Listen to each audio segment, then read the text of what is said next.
What's up, guys? I was feeling inspired, so I figured I'd go over some shit. The mood kind of just struck right, so.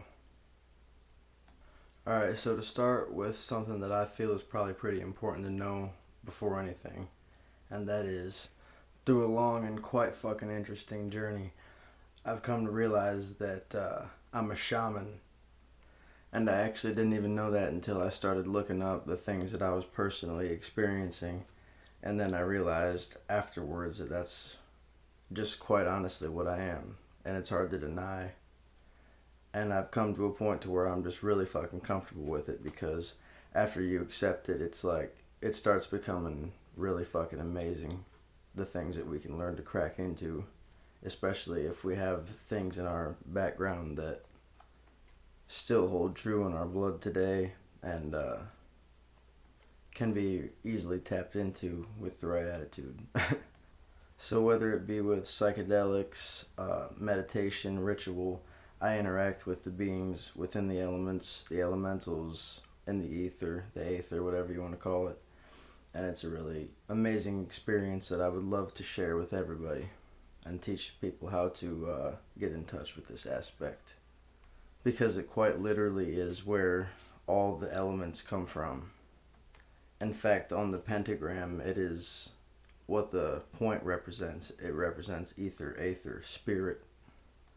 So when I go and I do these voyages, whatever way it be, I personally observe these things, and it's really amazing how you can be in touch with it with your own aspects of these elements, because we are all made up of these elements. So we have an aspect of ourself that is of like nature to all the elements that make up everything. And once we acknowledge that, we start to build a relationship with the elements around us all the time. And that can make for all sorts of amazing things, like extrasensory perception, like having elemental beings be of like nature to you whenever you're trying to manifest, and they'll help you manifest.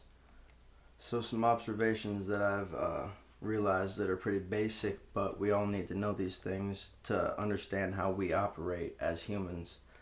So we as humans basically are designed to be vessels of elemental beings. The air that we breathe is quite literally filled with elemental beings of the air. And also you can think of these beings as information, and they quite literally form the thought processes in our head.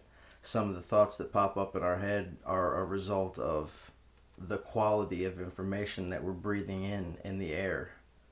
Polluted cities are a good example. People are always just in a shitty mood because within the air there's all this negativity, and all these aspects blend into the air and we breathe it in.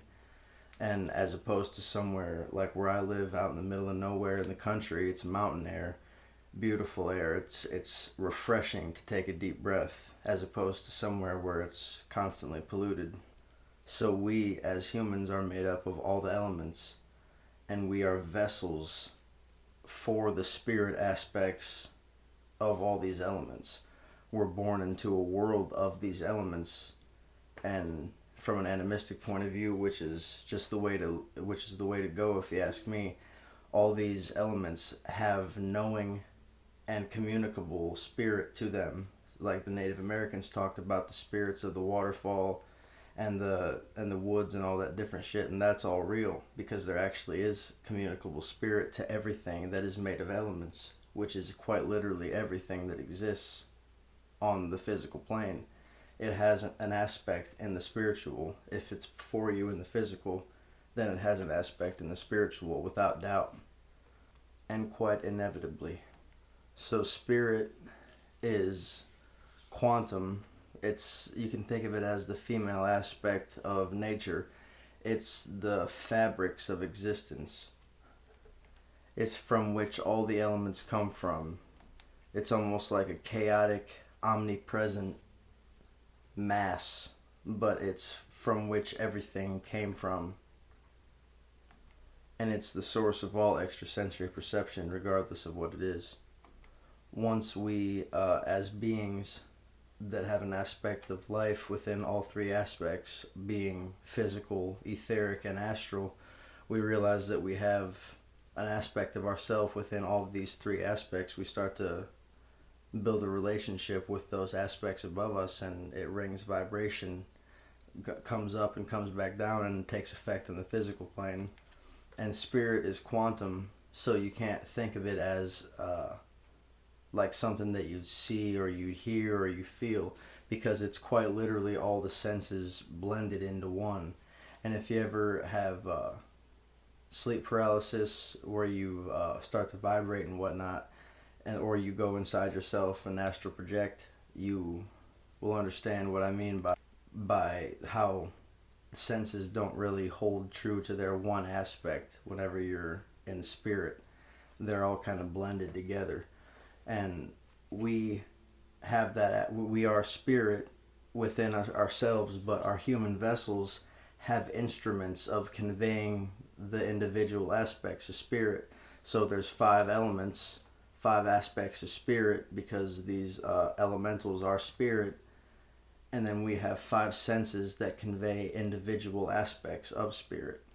So 5 elements, 5 senses, and these senses are the instruments of these elements and these separate aspects like sight, touch, taste, hear.